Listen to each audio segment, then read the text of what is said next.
morning, folks. I'm glad you're here. Thank you very much for joining me. They're moving the camera around looking at the parking lot there at Old Faithful Inn. It's pretty foggy there in the basin. Yeah, a lot of traffic. There was a magnitude 2.6 earthquake by Stanley, Idaho, between several fault zones, the Sawtooth fault zone and other ones. And then there has been other earthquakes. Yeah, I'm going to show you that. Yeah. I don't know if you can actually see this map. This little black dot here, that's where the location of the earthquake is. And you can hopefully see that we got different fault zones. We got Flat Creek, Trap Creek, Luke Creek. And if you can see the yellow line drawn out, that there is the Sawtooth fault zone. Going to Google Earth, here's the Sawtooth fault zone. It also extends over here on the far right. So anyways, the earthquake, I believe, could have been along this fault zone, which is called Swamp Creek Fault Zone. And I tried to draw it out a while ago in blue. I'm not quite sure if that is Swamp Creek Fault. It's an area of ancient eruptions and basalt and things like that. So going back to the quarterly fault map, I'll give you a link to this. Drawn out in blue here, it says fault, Sawtooth Fault. And if you're interested in more information, I got a link to this page too, which it links to. Sawtooth Fault is a northwest trending normal fault that separates the Stanley Basin to the northeast from the uplifted Sawtooth Mountains to the southwest. The fault is a northeastern boundary fault of a major horse block that spans the Sawtooth Mountains. And I'm going to show you what horse block is. So it's different types of faults where I've talked about where one side of the fault rises up and the other one drops down. Here we got Horst, which is the top portion of the fault zone that dropped down, which is the Garbin fault zone. Yeah, and it's got drawn out the different little normal faults that created these uplifts. Here on Wikipedia it says horsts are typically found together with garbins while the horse is lifted or remains stationary. The garbins on each side subsides. They drop down. This was probably a major reason why they had that large earthquake in Yellowstone when they had that earthquake there at Earthquake Lake. What was it, 1959? I might have the date wrong. But that location also has this type of geology.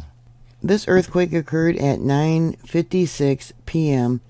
late last night. No one felt the earthquake or said they felt it.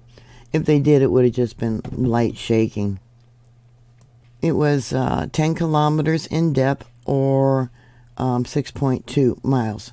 All earthquakes are measured from sea level, and I'll bring this out again. Give you an idea. This whole area is slowly moving towards the northeast, and it's part of the Yellowstone hot spot. I got 5 different monitors I downloaded data from, and I'm going to show you this monitor for West Thumb. Let me make that bigger. There was a small earthquake there. You can see we got its fault movement created by uplift of the magma pushing on the crust of the earth. This is the location where the plume of magma is coming up into Yellowstone. It comes all the way from the Gulf of California. So it comes up here and then travels to the Norris Geyser Basin, the Maple Creek area, and then moves across to the Snake River Plateau to the location where we recently had that 2.6. Not being reported, let's see, 9:35 Universal Time, 4:35 a.m. local time, I believe. And it comes in as a magnitude 1.48. And then earlier we had more earthquakes. This is the only one here on this monitor marked in red, but here we go. Okay, yeah, look at that. Look at the heat that came up from the magma. Again, this is West Thumb. Yeah, it was just going on and on and on. Look at that. And we'll pull it back over. Yeah. Very significant.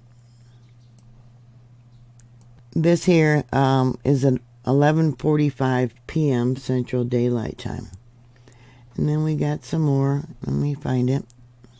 At 17:55 Universal Time. Yeah, late last night. And what else do we got here? This here's the monitor for Denny Creek. Yeah, lots of them marked in red. Now, when it's marked in red means the computer picked it up, sent a message to the geologist for these earthquakes.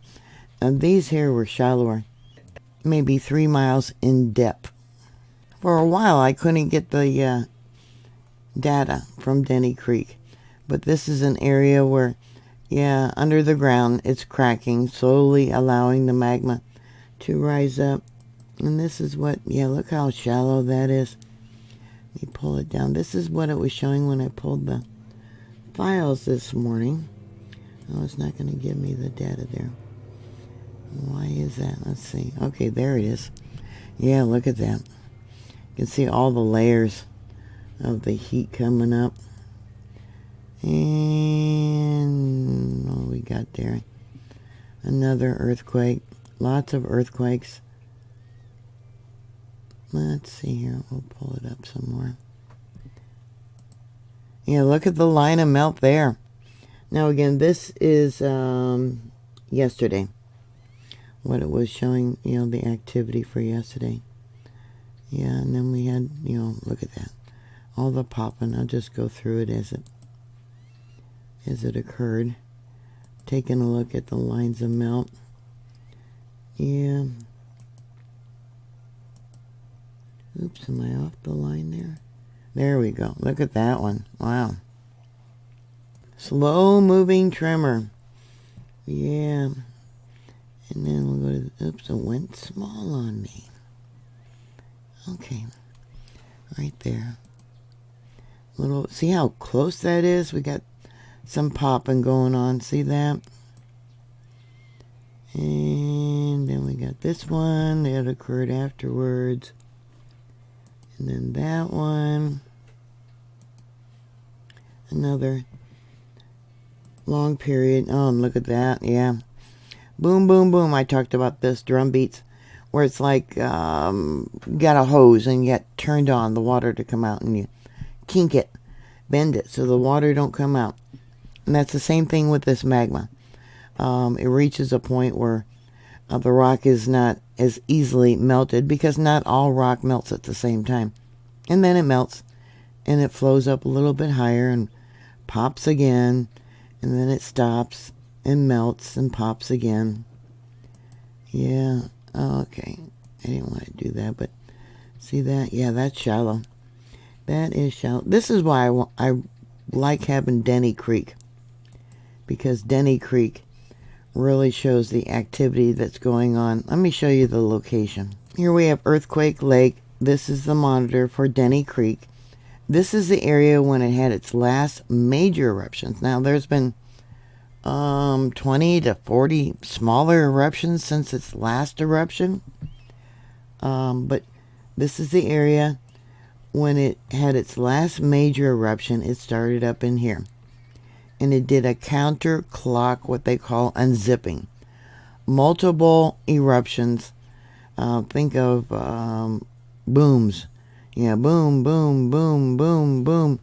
Until it got down over here to Heart Lake. Did that little rotation. And when it got down by Heart Lake, which is right there, that's when both resurgent domes collapsed at the same time. And yeah, it had the really big boom. This area here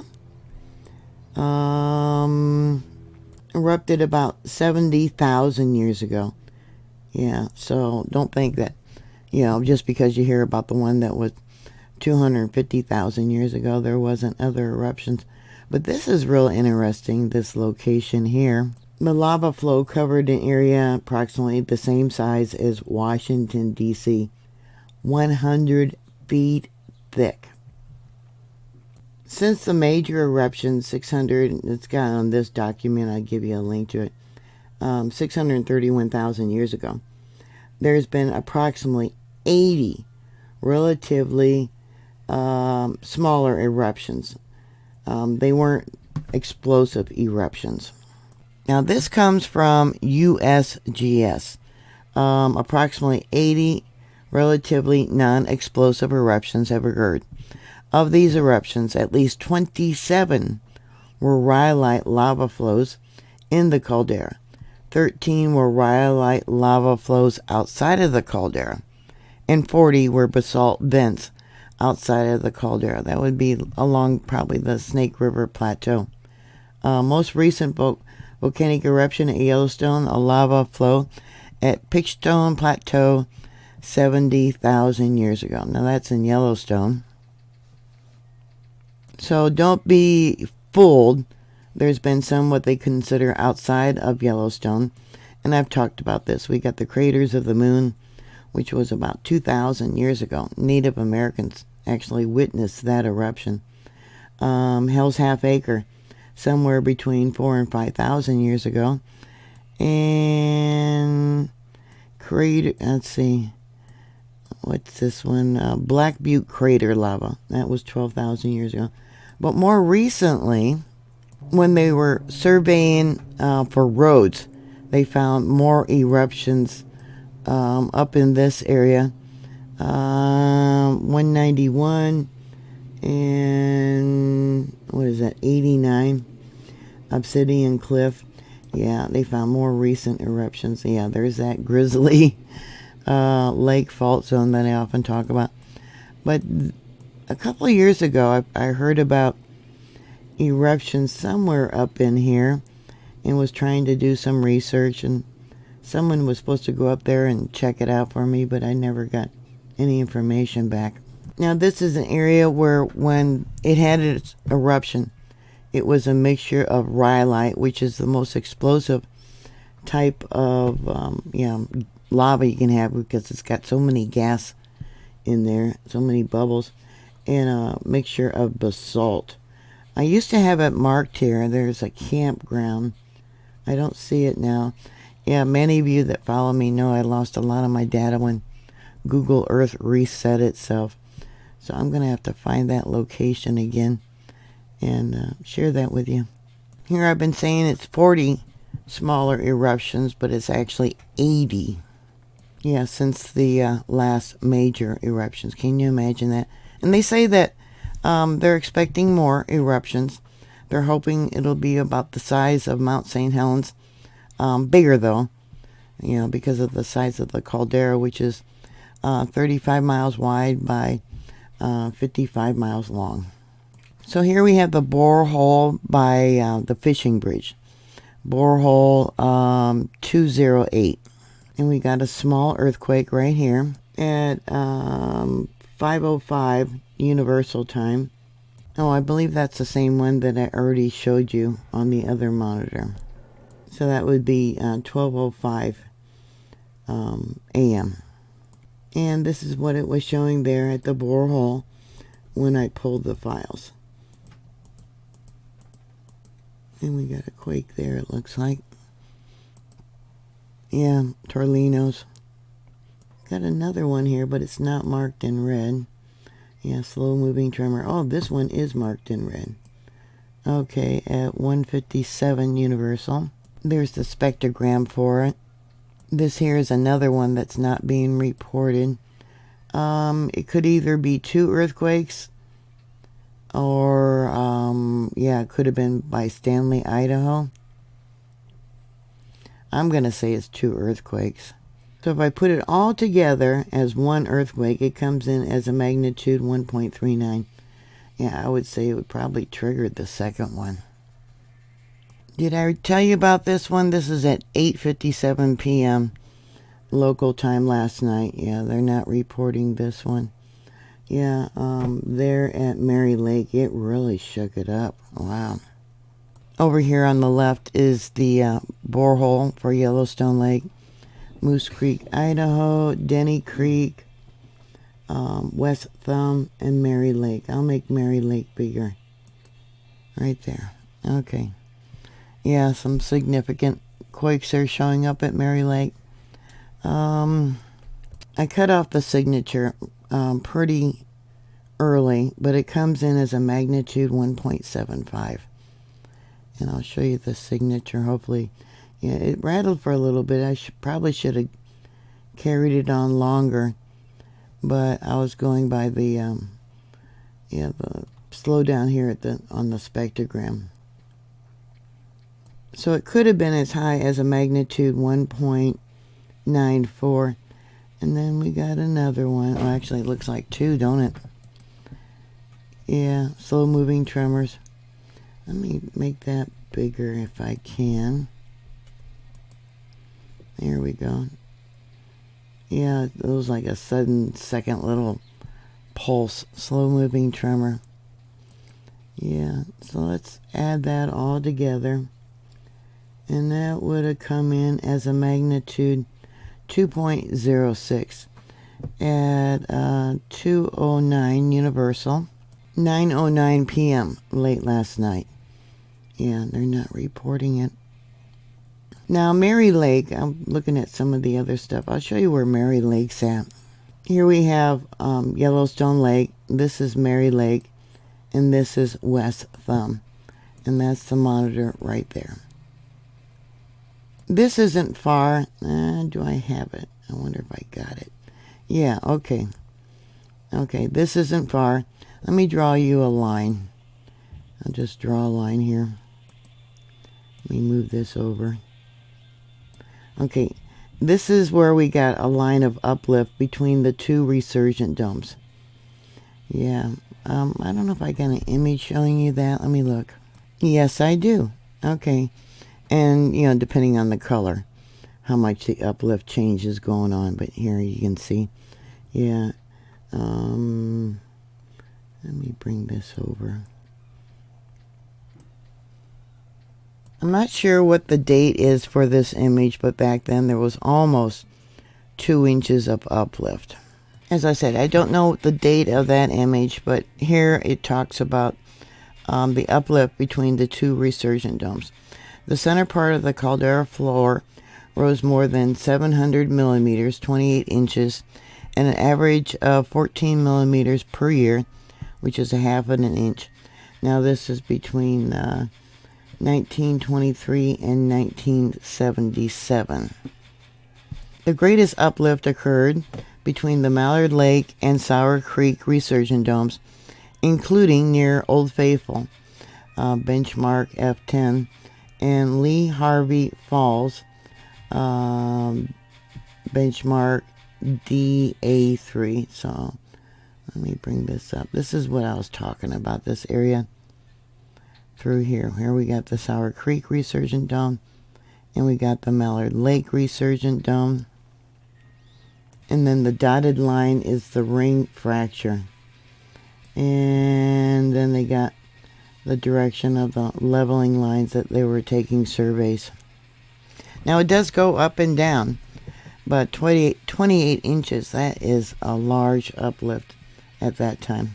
Now don't be fooled, the Caldera rim is the top outside rim, but the magma actually, the volcano itself, is much larger.